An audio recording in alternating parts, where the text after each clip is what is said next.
বাংলাদেশের জাতীয় সংসদ সংরক্ষিত নারী আসনের নির্বাচন পদ্ধতি মূলত আনুপাতিক প্রতিনিধিত্ব ব্যবস্থার উপর ভিত্তি করে পরিচালিত হয়। সাধারণ নির্বাচনের ফলাফলের উপর ভিত্তি করে দলগুলো এই আসনগুলো পেয়ে থাকে।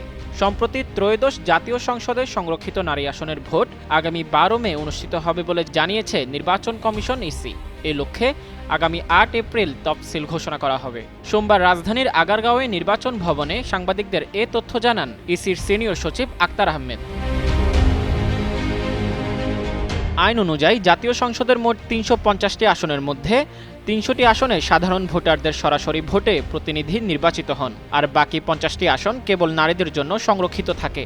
অর্থাৎ দল বা জোটগুলো ৩০০ আসনের নির্বাচনে যে কয়টি আসন জয়লাভ করে সেই অনুপাত অনুযায়ী এই ৫০টি সংরক্ষিত আসন বণ্টন করা হয়। কিন্তু কিভাবে এই সংরক্ষিত আসন বণ্টন করা হয় সেটিই জানব আজকের এই প্রতিবেদনে।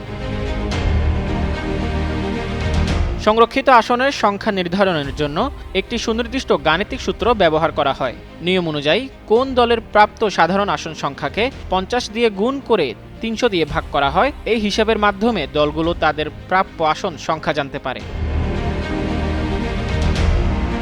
আসন বণ্টনের পর রাজনৈতিক দলগুলো তাদের অনুকূলে বরাদ্দ পাওয়া আসনে যোগ্য নারী প্রার্থীদের মনোনয়ন দেয়। এরপর ৩০০টি সাধারণ আসনের নবনির্বাচিত সংসদ সদস্যরা ভোটার হিসেবে গোপন ব্যালটের মাধ্যমে ভোট দিয়ে তাদের নির্বাচিত করেন। তবে বাস্তব দলগুলো তাদের প্রাপ্য আসনের চেয়ে বেশি প্রার্থী সাধারণত দেয় না। এর ফলে কোনো প্রতিদ্বন্দ্বী না থাকায় নির্বাচন কমিশন বাছাই শেষে প্রার্থীদের বিনা প্রতিদ্বন্দ্বিতায় নির্বাচিত ঘোষণা করে। নির্বাচনের পুরো প্রক্রিয়াটি ২০০৪ সালের আইন অনুযায়ী পরিচালিত হয়। এছাড়া এই আসনে প্রার্থী হতে হলে একজন নারীকে অবশ্যই বাংলাদেশের নাগরিক হতে হবে এবং তার বয়স কমপক্ষে ২০ বছর হতে হবে। পাশাপাশি মনোনয়নপত্র দাখিলের সময় নির্বাচন কমিশনের অনুকূলে ২০,০০০ টাকা জামানত জমা দিতে হয়।